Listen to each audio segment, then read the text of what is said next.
안녕하세요. 파상관제인 홍익필 변호사입니다. 이번 시간에는 지난 시간에 이어서 개인회생 신청서 작성 실무 변제기간 보겠습니다. 변제기간은 월 며칠부터 며칠까지 36개월. 이게 원칙이죠. 36개월. 변제에 제공되는 소득, 수입을 적습니다. 변제기간 동안 어디에서 받는 월평균 수입은 얼마고, 변제기간 동안 땡땡 학원을 운영하는 얻은 월평균 수입은 얼마다. 채무자 및 피부양자의 생활에 필요한 생계비 몇 명인지. 이 중위소득은 월 이제 표로 정해져 있습니다. 그래서 뭐 60%로 정해져 있는데, 저희 법원에서는 다 요거의 60%를 이제 생계비로 인정을 해주죠. 1인이 뭐 109만원, 2021년 기준으로는 뭐 109만원, 2인은 184만원, 3인은 239만원, 4인은 얼마, 뭐 이런 식으로 되어 있습니다. 그래서 그거는 표가 있기 때문에 그걸 보고 참조하고, 그대로 이제 산수죠. 180일에서 생계비 빼고 가용소득은 요거고, 회생연 보수는 없습니다. 원칙적으로. 외부 회생연일 때 이제 2%가 5%를 이제 나중에 그 받는 금액에서 정하는데, 여기는 없습니다.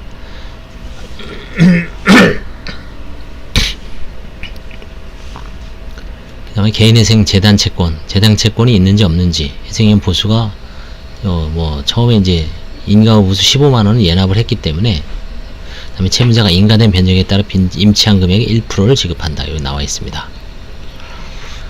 일반의 우선권이 있는 개인회생 채권, 주로 이제 조세죠. 조세나 4대 보험. 그 다음에 이제 담보권, 근저당권이, 뭐 질권도 마찬가지로 주로 근저당이죠. 근저당권 별제권부 채권이 있을 때 이게 이제 어렵습니다. 이거를 처리하는 게 이제 가장 큰 저거죠. 여기에 예를 들어서 뭐 일반 회생채권제에 대한 변제, 뭐 주로 네모칸이나 이런 거를 기재하게 돼 있습니다. 이걸 다 쓰는 게 아닙니다. 양은 많아도 오히려 딱 요거만 정확하게 기재하면 됩니다. 이런 빈 칸 채우기죠.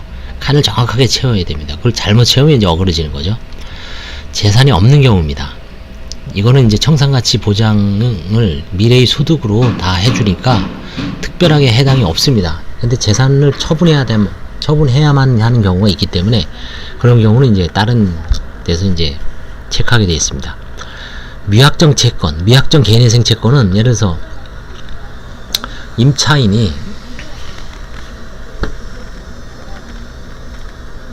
임대인이나 임차인 같은 경우에 그 임대차 보증금을 이제 나중에 받죠. 그때 이제 문제되는 채권입니다. 그래서 변제율 35%, 청산가치 1,500만원. 지금 이 청산가치라는 거는 현재 채무자가 파산을 했을 때 채권자들한테 나눠줄 수 있는 이 금액을, 가치를 청산가치라고 합니다. 그래서 최소한 청산가치를 보장을 해줘야지 개인회생 인가가 납니다. 그래서 가용소득이 아까 36 곱하기 75만원 얼마니까 2,742만원이 나왔죠. 이거를 라이프니츠 계수에 의해서 현재 가치로 환산을 하니까, 할인을 해서 현재 가치로는 3년 후에 전체적으로 이제 적금식으로 들어가는 거 아닙니까? 이거를 현재의 가치로 환가를 해보니까 2,127만원이 돼요. 청산가치보다 어떻습니까? 높죠. 이게 만약에 현재 가치보다 낮게 나오면, 청산가치 낮게 나오면 인가가 안 됩니다.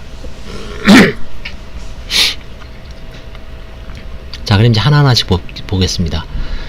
이건 뭐 실제 해보면서 하는 게 가장 중요한데, 그래도 한번 정확한 어떤 변호사님들이 쓰신 책이니까 잘 틀리거나 뭔가 잘못 알고 있거나 뭔가 오해할 만한 거, 이런 포인트 되는 거를 잘 유념해 두시기 바랍니다.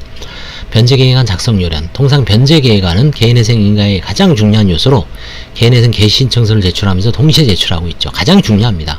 거의 알파의 오메가, 거의 100%라고 해도 다 아니죠. 이거 받기 위해서 하는 거죠. 나머지 뭐 재산 목록에 이것도 다 그게 사실이라면 이거를 이걸 인가 요건을 통과하기 위한 첨부 서류에 불과하죠. 채무자회생법상 가장 중요한 인가 요건은 청산가치 보장의 원칙과 가용소득 전부 투입 원칙입니다. 청보, 그죠? 청산가치 보장의 원칙, 가용소득 전부 투입 원칙.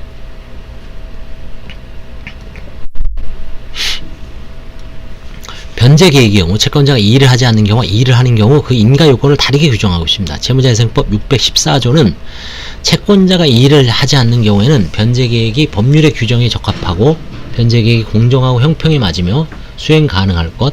3. 변제계획 인가 전에 납부되어야 할 비용 수수료 그 밖의 금액이 납부되었고. 4. 변제계획의 인가일 결정일 기준하에 평가한 개인행생 채권에 대한 총 변제액이 채무자가 파산하는 때에 배당받을 총액보다 적지 아니할 것, 즉 청산가치 보장. 다만 채권자가 동의한 경우에 그러지 아니하다. 채권자가 동의하면은 좀 낮출 수 있습니다. 라고 규정하여 기본적으로 청산가치 원칙이 보장을 준수하도록 규정하고 있습니다. 다만 채무자가 청산가치보다 낮은 변제금을 책정하는 것에 대해 채권자가 동의를 한다면 이 원칙은 배제될 수 있으나 실무상 채권자가 동의하는 경우는 거의 없다고 보아도 무방합니다. 그렇기 때문에 실제 청산가치 보장 원칙을 이제 준수해야 됩니다. 여기에 더해서 4개 요건, 적합, 법률 규정의 적합, 공평, 공정, 형평, 수행 가능성, 그 다음에 비용 납부, 그 다음에 청산가치 보장의 원칙, 이 4가지입니다. 만약 채권자가 이의를 하면 변제계획 인가일 결정일 기준으로 하여 평가한 이의를 진술하는 개인회생 채권자에 대한 총 변제액이 채무자가 파산하는 때 배당받을 총액보다 적지 않아야 됩니다. 그 다음에 두 번째, 채무자가 최초의 변제일부터 변제계획에서 정한 변제기간 동안 수령할 수 있는 가용소득이 전부가 변제계획에 따른 변제에 제공되어야 합니다. 3. 변제계획의 인가결정일을 기준으로 하여 평가한 개인회생 채권에 대한 총 변제액이 3천만원을 초과하지 않은 범위에서는 다음 항목보다 적지 않아야 됩니다. 즉, 가. 변제계획 인가결정일 기준으로 하여 평가한 개인행 채권의 총 금액이 5천만원 미만인 경우에는 5%, 100분의 5. 5천만원 이상이면 3% 플러스 100만원입니다. 그래서 1을 청산가치 보장의 원칙, 2를 가용소득 전부의 원칙, 가용소득 전부 투입의 원칙, 3을 최소 변제금의 원칙. 가, 최, 청가, 최입니다. 세 가지 요건. 사실상 총 7가지 요건을 총 6가지죠. 청산가치 보장의 원칙 외에도 있었죠. 여기 외에 4개, 6가지를 다 만족해야지 인가가 됩니다. 청산가치 보장의 원칙이란 개인회생 채권자가 채무자에 대한 파산 절차에서 배당받을 수 있는 가치인 청산가치를 개인회생 절차에서도 보장해 그 청산가치 이상을 변제하도록 하는 것입니다. 통상 청산가치를 산정하기 위해 채무자가 가진 재산에 대해 감정을 통해 산출된 시가의 경매시 평균 낙찰률을 곱하게 되는데, 이렇게 하면 청산가치 파악을 위해 상당히 많은 시간과 비용이 소요되므로 개인회생 실무상 별도의 감정을 하는 경우는 드뭅니다. 대신 부동산의 경우 부동산 매매계약서, 국토교통부 실거래가 정보, KB 부동산 리브온 사이트 등에서 제공되는 시세를 기준으로 파악합니다. KB 부동산이 정확하죠. 그래서 다 이용합니다. 가정법원도 그렇고. KB 부동산 리브온 사이트 등에서 제공되는 시세를 기준으로 파악하고, 그 파악된 기준에서 부동산에 설정된 근저당권의 채권액을 차감한 나머지를 청산가치로 인정하고 있습니다. 문제는 개인회생 채권에 대해 변제기간 동안 분배되는 변제액 합계액과 채무자가 파산 시 채권자에 배당되는 청산가치를 단순 비교해서는 안 된다는 점입니다. 이는 청산가치의 경우 인가시를 기준으로 평가되는 반면, 채무자가 개인회생을 통해 변제기간 동안 분배되는 변제액은 장래에 분할 변제되는 것이므로 그 시점이 다르기 때문에 해당 기간 동안의 중간이자를 공제해야 하기 때문에 같은 시점을 보정하여 비교해야 한다는 점에서 당연한 논리라고 할 것입니다. 기본적으로 채무자회생법 개정으로 36개월 변제기간이 원칙이고 다른 특수사정이 있는 경우 60개월까지 변제기간이 책정되고 있습니다. 현재 실무상 현재가치 할인율로서 민법상 연 5%의 비율을 적용하고 복리할인법, 달리할인법이 호프만식이죠. 손해배상에서는 호프만식으로 이용되고, 개인회생에서는 현재 실무상 현재가치 할인율로서 민법상 연 5%의 비율을 적용하고 복리할인법, 이른바 라이프니츠 산정 방식을 적용해 현재가치를 정하고 있습니다. 라이프니츠식 수치는 21월일 때 0.9958, 22개월 때 1.98, 뭐 이런 식으로 라이프니츠 수치가 쭉 적혀 있습니다. 이 표를 살펴보면 개월수마다 산정되는 수치가 다름을 알 수 있죠. 개인회생 실무의 경우 통상적으로 개인회생 절차 개시신청 제출 시 변제계획안을 동시에 제출하고 있죠. 그리고 변제계획안에는 변제계획안이 제출된 일로부터 통상 60일, 2달에서 3달 사이에 첫 번째 변제일을 지정하게 되는데, 통상적으로 이제 90일과 가까운 날에 채무자의 급여일이 있다면 이를 기준으로 첫 번째 변제일을 지정하고 있습니다. 3달로 보시면 될 거예요. 법률이 예정할 변제계획 인가일은 통상 개인회생 절차 개시 신청 시가 제출된 후 6개월에서 7개월이 지난 후 인가됩니다. 따라서 제출된 변제계획안의 인가 시점과 첫 변제금 납입일과는 약 3개월 정도의 차이가 납니다. 즉 인가 전 3개월 정도는 먼저 변제금을 선납하게 되는 상황이 되므로 변제계획안이 인가난 후에는 통상 약 33개월 정도의 기간 동안 나머지 변제금을 납입하게 됩니다. 우선적으로 법률이 개정되기 전에 시행된 60개월을 기준으로 개인회생 시 총 변제되는 금액의 현재가치 기준 산정에 대해서 설명해 봅니다. 청산가치 보장의 원칙 준수 여부를 판단할 때 이미 낸 3개월의 변제금에 대해서는 그 수치를 3으로 잡고 나머지 57개월에 해당되는 라이프니츠 수식을 더해 현재 가치 할인율을 정하게 됩니다. 위 라이프니츠 표를 살펴보면 57개월에 해당하는 게 얼마죠? 50.64333656 그죠? 50.6433이죠. 여기 3을 더하면 53.6433이 현재 가치 할인율을 구하는 최종적인 수치가 되는 것입니다. 만약 개정 채무자회생법에 따를 경우 36개월이 기본적으로 변제기간이 될 것이므로 이와 같은 이유로 3개월 미리 선납된 변제금을 고려해 라이프니츠 수식의 33개월은 얼마입니까? 30.7719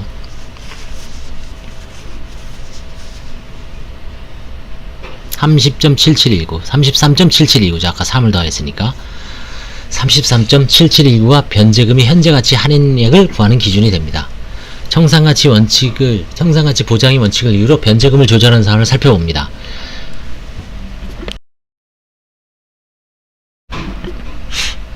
개인회생 검토 시 채무자의 재산이 2,900만원입니다. 채무자의 월 가용소득을 50만원, 변제기간은 60개월로 하는 변제계획을 세우는 경우 청산가치와 총 변제금을 단순 비교하면 채무자 재산은 2,900만원, 총 변제액은 60개월이니까 5, 6, 30, 3,000만원. 재산이 2,900인데 총 변제액이 3,000만원. 넘었네. 청산가치 보장의 원칙을 준수해 개인회생을 진행할 수 있을 것 같이 보이죠.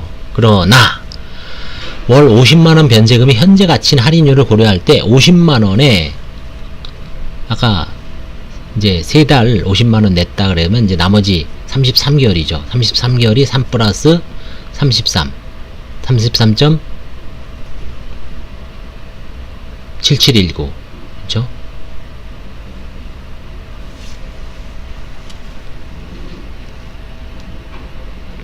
아, 이거 50개월이군요. 50개월이니까 53.6433이네요.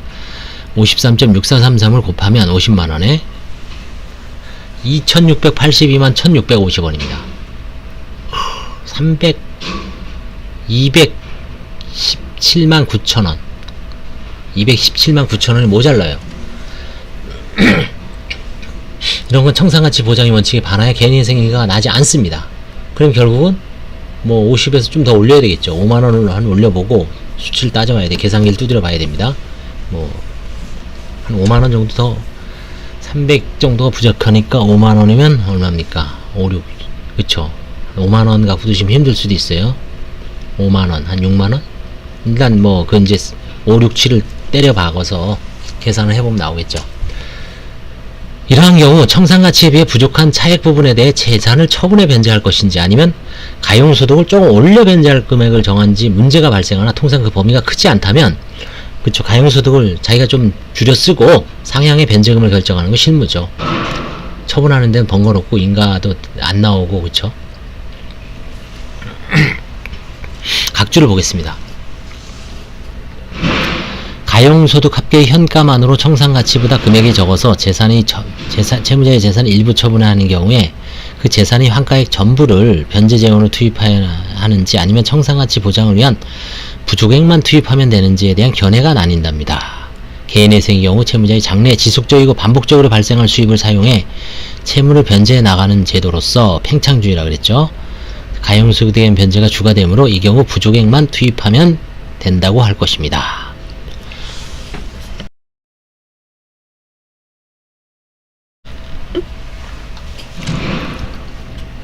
이런 경우 이제 뭐 차를 팔 수도 있죠. 뭐 중고차 한 4,500짜리가 좀 문제가 될 것 같으면 팔아서 없애면은 청산가치가 보장이 될 가능성이 높죠. 위채무자의 경우 가용소득을 60만원으로 책정해 본다면 현재 가치는 적용 액수는 60 곱하기 53.6433은 3,285만 980원으로 청산가치를 넘어서게 되므로 청산가치 보장의 원칙을 충족하게 되죠. 또한 60개월 동안 가용소득을 모두 투입하였으므로 후술할 가용소득 전부 투입 원칙 역시 충족될 수 있으므로 다른 사정이 없다면 월 60만원의 변제금으로 변제기간이 인가될 수도 있습니다. 물론 뭐 65만원 넣어서 하면 그렇게 할 수도 있겠죠. 그래서 청가최라 그랬죠. 청산가치 보장의 원칙, 가용소득 전부 제공의 원칙, 최소 변제금의 원칙, 뭐 공평, 정의, 형평, 뭐 법률에 적합할 거, 비용 다 납부할 거, 이건 너무 형식적인 거죠. 실제로는 이 세 가지 원칙, 청산가치 보장의 원칙, 가용소득 전부 투입의 원칙, 이해했을 때 세 번째 최소 변제금 원칙, 5천만원 넘으면 5%, 아니 3%, 그 다음에 5천만원 미만인 땐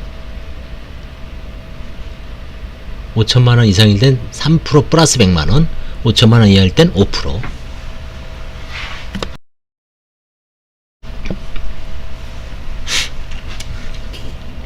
가용소득 전부 제공, 가용소득 제공 원칙을 보겠습니다. 가용소득이란 채무자가 변제기간 동안 계속적이고 반복적으로 수령할 수 있는 소득에서 각종 제세 공과금 및 채무자 및 피부양제 생활에 필요한 생계비, 채무자가 영업에 종사하는 경우 그 영업을 유지하기에 필요한 비용, 인건비, 관리비, 차임, 재료비 등을 공제한 나머지 소득을 말합니다. 기본적으로 가용소득 제공의 원칙의 경우에도, 가용소득 제공 원칙의 경우도 채권자가 이해하는 경우와 채권자가 이의가 없는 경우에 따라 적용 여부가 달라집니다. 채권자가 이의가 없는 경우는 가용소득 전부 투입되지 않더라도 채무자회생법 청산가치 보장의 원칙만 일단 뭐 나머지 포함해서 5가지 원칙만 만족하게 되면 변제계약 인가 요건을 충족시킬 수도 있습니다. 개인회생이 신청되면 거의 상당수 사건에서 채권자의 이의가 있으므로 실무는 아주 특별한 사정이 없는 한 처음부터 가용소득 전부를 변제에 제공하는 변제계약을 작성합니다. 뭐 대리인이 일일 열심히 해서 사전에 뭐 채권자들의 동의를 다 받고서 사전에 교섭을 해서 진짜 완벽하게 짜오고 그런 경우도 있을 수가 있겠죠. 드물죠. 그렇죠? 채권자가 뭐 그렇게 해주겠습니까? 빚 탕감 받는데 뭐. 만약 채무자가 제출한 변제계획안에 이의가 있어 가용소득을 전부 투입했음에도 불구하고 변제금 총액의 현재 가치가 청산가치 보장의 원칙에 따른 청산가치보다 많이 못 미치거나 채무자회생법에서 정한 최소 변제금액에 미달하는 경우에는 개인회생은 불가능하므로 개인 파산을 고려해야 한다. 자, 이 지점에서 작년 2020년 8월부터 서울회생법원에서는 컨버터블 도산 전환제도, 개인 파산에서 개인 회생에서 회생위원이나 판사가 이런 좀 청산가치 보장의 원칙을 충족시키지 못하거나 최소 변제금 미달하는 경우에는 서울회생법원은 전환시키라고 했죠. 신속하게 같은 판사가 그 서류는 거의 그대로 유지해서 개인회생 신청서만 한 장만 내면 됩니다. 간단하게. 왜냐면 뭐 이미 부채증명서나 이런 거 다 들어갔잖아요. 재산관계 서류, 파산이나 회생이나, 자, 첫 번째 뭐가 생각납니까? 파산에 염려가 있습니다. 그쵸? 사실상 개인회생자도 파산 상세입니다. 그렇기 때문에 개인 파산이나 개인회생이나 사실 소득이 좀 있는 거지, 있느냐 아니면 회생 가용소득이 없느냐 이 문제지, 이 정도에 있는 사람은 이미 파산 상태나 마찬가지죠. 그래서 이런 분들은 신속하게 파산, 개인 파산으로, 왜냐면 이렇게 방치해 놨어요. 너가 알아서 해라. 파산 들어오고 말른 말어. 그냥 이런 분들은 또 이렇게 하다 가면 또 몇 개월 지나서가 자꾸 늦어져요. 파산 면책. 차라리 물론 뭐 나는 나중에 따로 하겠다라고 반대를 표시하면 모를까 법원에서 적극적으로 안내해주면 자동으로迅速하게 전환이 되고, 뭐 법원도 채무자도 갱생에 되게 유리한 타입이고, 또 법원에서 그걸 적극적으로 회생위원이랑 개인 파산 관제인도 마찬가지죠. 신속하게 회생위원 어떤 조사 보고서라든가 이런 걸 참조해서 쉽게 뭐 이미 재산 조사가 다 돼 있는 거 아닙니까? 소득 같은 거에 투명하게 먼저 회생법원 판사님이나 회생위원이 샅샅이 조사를 했기 때문에 개인 파산도 한번 스크린 해보고 그 외에 혹시 과거에 뭐 부인권이라든가 이런 게 있는지 없는지, 뭐 상속 관계라든가 이런 것만 마지막으로 살펴보면 쉽게 끝날 수가 있죠. 또한 가용소득과 관련해 변제계약은 수행 가능한 것이어야 됩니다. 따라서 변제계약은 인가를 위해 근거 없이 수익을 높게 잡거나 미래 발생할 수익을 예상해 가용소득을 잡는다면 법원은 그 변제계약은 이행 가능성이 없다고 판단해 인가 결정을 하지 않습니다. 가용소득을 산정하면서 중요한 건 부양가족입니다. 부양가족의 경우 가용소득을 정하는데 가장 중요한 요소입니다. 왜 한 사람당 뭐 50만원, 80만원 왔다 갔다 하잖아요. 따라서 채무자와 개인회생 신청 상담을 할 때 꼼꼼하게 따져보아야 할 부분입니다. 우선 배우자의 경우에 경제활동이 가능하다면 부양가족으로 포함하지 않는 것이 통상적입니다. 그러나 배우자가 중대한 질병이나 장애 등으로 현재 아무 일을 하지 못하는 사유 등이 소명되면 배우자도 채무자의 부양가족으로 포함될 수 있습니다. 또한 배우자가 직업이 있고 일정한 금액 이상 소득이 발생하고 있으며 배우자와 채무자의 소득이 비슷한 상황이라면, 통상적으로 배우자의 소득이 채무자의 소득 대비 70에서 130% 범위 내라면 배우자 역시 미성년 자녀를 양육할 능력이 있다고 보는 것이 실무입니다. 애가 둘이면 하나씩 나눠야 되죠. 배우자를 부양가족으로 포함할 수 없을 뿐만 아니라 이러한 상황에서는 채무자 본인과 배우자 사이 미성년자 자녀가 2명이라면 자녀 2명을 모두 개인회생 신청 채무자의 부양가족으로 포함하기보다는 채무자와 배우자 각각 자녀를 1명씩 부양하는 것으로 봐서 결국 채무자의 부양가족은 본인과 자녀 1명으로 될 수밖에 없습니다. 그러면 예를 들어서 이런 4명인 줄 알고 자기가 월급 350이에요. 4명이면 280인가 그랬습니다. 뭐 한 70만 내면 되는 줄 알았는데, 이런 배우자도 뭐 350인데 한 200 벌어요. 그러면 이런 경우에는 180으로 줄어들죠. 그럼 280에서 180으로 줄어듭니다. 그럼 350에서 180, 170을 내야 돼요. 처음에 한 70 정도만 낼 줄 알고 떨렁 신청을 했는데 170? 뭐 생활이 안 되겠죠, 당연히. 예산은 어차피 개인회생제도가 엄청 궁핍한 허리띠 졸라매기인데, 허리띠 졸라매고 진짜 천리만 운동하는 거죠. 그쵸? 금검전략 해라. 그렇기 때문에 예산이 이렇게 해서 이제 폐지되는 경우도 많죠. 이와 동일한 사안에서 만약 미성년 자녀가 1명이라면 이를 반번에 0.5명씩 부양합니다. 만약에 이 중에 하나가 또 대학생이에요. 0.5명씩. 그러면 0.5명 110에서 180이면 얼마예요? 145. 145입니다. 그러면 그러면 그래도 결국은 140 정도는 내야 돼요. 이런 경우도 있답니다. 이 경우 개인회생 변제계약의 가용소득은 최저 생계비를 1인과 2인이 중간값으로 하여, 그쵸? 1인일 때 110, 2인일 때 180이니까 180하고 110의 중간은 290 나누기 2는 145죠. 만약 미성년자가 3인이라면 2인 가족과 3인 가족의 생계비 중간 가족으로 산정합니다. 이런 게 있었군요. 이런 건 중요한 팁이죠. 개인회생 시 특별한 사정이 없다면 IF에 적힌 금액을 최저 생계비로 하여 가용소득을 산정하며, 특별한 사정이 없는 미성년자 자녀 및 채무자 자신만 포함한 인원이 가구수가 됩니다. 2021 개인회생 최저 인정 최저 생계비를 보겠습니다. 1인 109만원, 2인 180만원, 3인 239만원, 240만원 정도로 생각해요. 4인 300만원, 292만원, 5인은 뭐 드물죠. 그죠? 그래서 3인 정도까지만 외우고 계시면 개인 파산이나 개인회생 상담할 때 대략 매월 변제금이 어느 정도인지를 실수령해가지고 이걸 빼주면 되니까 110, 180, 239만원, 240 정도. 그리고 만약 채무자의 수입에 비해 배우자의 수입이 월등히 높은 경우가 있습니다. 뭐 저도 보니까 어떤 분은 뭐 500인가 뭐 어느 땐 1000, 뭐 영업 학습지 교사 하시는데, 이분은 거의 이제 파산 상태고요. 파산이라면 별 문제 없죠. 그죠? 만약 채무자의 수입에 비해 배우자의 수입이 월등히 높은 경우 미성년 자녀를 부양가족으로 포함할 수 없는 경우도 발생하므로 위피에서 배우자를 체크할 때 이런 점을 면밀히 검토해야 됩니다. 부모님의 경우 통상적으로 나이가 만 60세 이상 되고 부모님이 경제적 활동을 하지 않아 소득이 발생하지 않고 연금 등 수령액이 현저히 적어 채무자의 생활비 지원이 없으면 기초적인 생활을 할 수 없으며 부모님 명의로 된 재산이 거의 없는 경우 등과 같이 사정을 종합적으로 고려해 부양가족 산정에 반영하고 있습니다.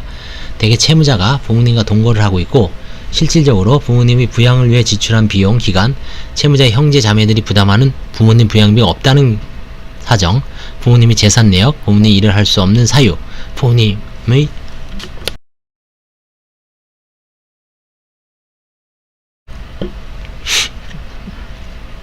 수입 등을 소명하는 경우 부모님을 부양가족으로 인정받을 수 있습니다. 다만 부모님에게 장애가 있는 경우라면 위 요건들을 소명해 만 60세가 되지 않더라도 부양가족 신청을 할 수 있습니다. 통상 미성년 자녀의 경우에 위에서 살펴본 같이 배우자가 소득이 있는 경우가 아니라면 채무자의 부양가족으로 인정받을 수 있습니다. 그리고 가끔 미성년 자녀에게 장애 또는 질병으로 병원비 등 치료비가 들어가는 경우 있는데 이러한 경우 장애 진단서를 제출하거나 치료비 등을 소명해 추가적으로 생계비를 더 인정할 수 있는 방법도 있으니 반드시 개인해상 상담 시 이러한 점을 체크해야 됩니다. 만약 배우자가 이혼을 한 경우 양육권이 누구에게 양육비는 각자 얼마를 부담하고 있는지에 따라 부양가족을 정할 수 있습니다. 예를 들어 미성년 자녀가 2명이고 전 배우자가 미성년자 자녀를 양육하며 채무자가 미성년 자녀 2명의 양육비를 모두 부담한다면 채무자는 자녀를 직접 양육하지 않으므로 부양가족으로 포함될 수 없으나 채무자가 자녀들에게 매월 부양료를 지급하고 있으므로 채무자의 월 수입에서 실제 자녀들에 대한 양육비 뺀 나머지를 채무자의 수입으로 산정하고 사업마다 다르게나 양육비를 추가 생비로 신청하고 있습니다. 이를 바탕으로 채무자의 가용소득을 정할 수 있게 합니다. 요즘 양육비 많이 주죠. 뭐 550만원, 뭐 70만원까지 한 둘이면 140 될 수가 있어요. 그럼 본인 생계비 110, 250 되죠. 월급이 30, 300이면 50 정도 내면 되죠. 한편 미성년자 자녀가 2명이고 채무자가 미성년자 자녀를 양육하며 전 배우자로부터 미성년자 자녀 2명 모두에 대한 양육비를 지급받고 있다면 그 양육비를 채무자의 수입으로 산정해 채무자 자신을 포함 부양가족 3인이 최저생계비 기준으로 가용소득을 산정할 수 있습니다. 본인이 200 받고 배우자로부터 50, 50씩 받는다. 그럼 300으로 정하고 300에 3인이면 얼마나 그랬어요? 239만원이랬죠. 300에 239만원 60 정도 되겠네요. 61만원 정도. 그리고 채무자가 이혼했고 미성년자 자녀를 직접 양육하고 있음에도 불구하고 배우자로부터 양육비를 전혀 지급받지 않고 있다면 미성년자 자녀들을 채무자의 부양가족으로 포함하여 가용소득을 정할 수 있습니다. 예를 들어 채무자의 월 수입이 400 정도이고 미혼이며 특별한 부양가족이 없는 경우라면 채무자의 청산가치 보장의 원칙, 최저 변정 요건을 충족했다 가정합니다. 채무자가 인정되는 최저 생계비는 105만원 정도이고 나머지 295만원은 가용소득이 되어 이 가용소득이 모두 채무 변제에 투입되어야 합니다. 그러나 월 400 정도의 수입이 있던 사람의 생활은 생각보다 지출이 많게 됩니다. 특히 차량을 할부로 구매하거나 보험 납입액이 실비보험 정도는 유지해도 무방합니다만 다행인 경우 높은 월세를 내는 집에 거주하는 등 채무자에게 인정된 최저 생계비로 도저히 감당할 수 없는 지출을 하는 경우 이를 유지하려 한다면 법원은 변제 수정 가능성이 낮다고 판단하여 또는 미신고한 소득이 있다고 판단하여 변제 가격을 인가하지 않을 가능성이 있으므로 차량을 매도하고 보험을 해지하며 거주를 변경하는 등 소비를 최대한으로 줄인 상태에서 개인회생을 신청하는 얘기죠. 방만한 상태에서는 그 재반 비용을 다 인정해 줄 수 없다는 얘기죠. 가용소득 전부 투입 원칙 때문에. 채권자들이 반대할 거 아니에요. 그쵸? 그 사람 수입 400인데 1인 생계 미혼인데 뭐 어떻게 하다가 빚을 졌지만 도박이나 아니면 무슨 뭐 보증을 잘못 했을 때 295 토해내라. 그죠? 가용소득 산정과 관련해 특히 주목해야 할 것은 바로 추가 주거비입니다. 최근 서울회생법원은 각 지역 물가, 임대료 등을 고려해 추가 주거비를 인정해 나가겠다는 입장을 제시한 바 있습니다. 특히 서울의 경우 주거비가 생활비 중 많은 부분을 차지하는 만큼 가용소득 산정과 관련 추가 주거비 주장을 적극적으로 해보시기 바랍니다. 뭐 수도권도 마찬가지죠. 뭐 개인 회생은 사실상 끝났습니다. 그래서 이제 그동안 이 서울회생법원 신청 매뉴얼 이거는 제가 봤을 때는 아주 기본적인 것만 나와 있습니다.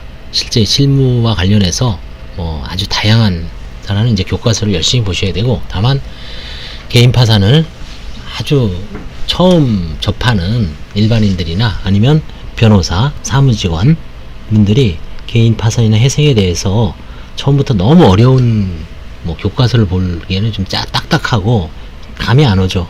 그래서 일단 신청서하고 그 신청서 중에서 가장 실수하고 가장 핵심적인 거를 잘 설명을 해놓고 뚝뚝이 중간중간에 가장 많이 틀리는 거를, 어차피 이분들도 다 법인 파산관제, 개인 파산관제인 회생위원분들, 개인 외부 회생위원들을 변호사님들이 다 아니면 신청 분야에서도 두각을 나타내는 변호사님들이 특별위원회를 조직을 해서 몇 개월 동안 아주 아주 각고의 노력 끝에 완성해서 이번에 아마 몇천 부가 다 나갔을 겁니다. 그래서 누구든지 개인 파산이나 개인 회생에 쉽게 접근할 수 있도록 이 정도를 알고, 나머지는 이제 개별 사안에서는 무궁무진하죠. 케이스는 제도의 파산이 어떻고, 그렇죠? 그 다음에 부인권이 어떻고, 협의 분할이 어떻고, 편파 변제가 어떻고, 부부 재산 분할이 어떻고, 그렇죠? 혼인 중 재산 분할이 어떻고, 명의 신탁이 어떻고, 그렇죠? 임차보증금이 어떻고, 임대차 확정일자 신청서는 어떻고, 보험 계약을 왜 변경했는지, 그런 어떤 구체적인 어떤 까다로운 부분은 이제 전문가들의 어떤 유튜브라든가 이런 교과서를 쭉 보면서 또 이제 실력을 키워야 됩니다. 여기는 아주 기본적인 거는 아주 잘 나와 있는 것 같아요. 아주 훌륭한 매뉴얼입니다.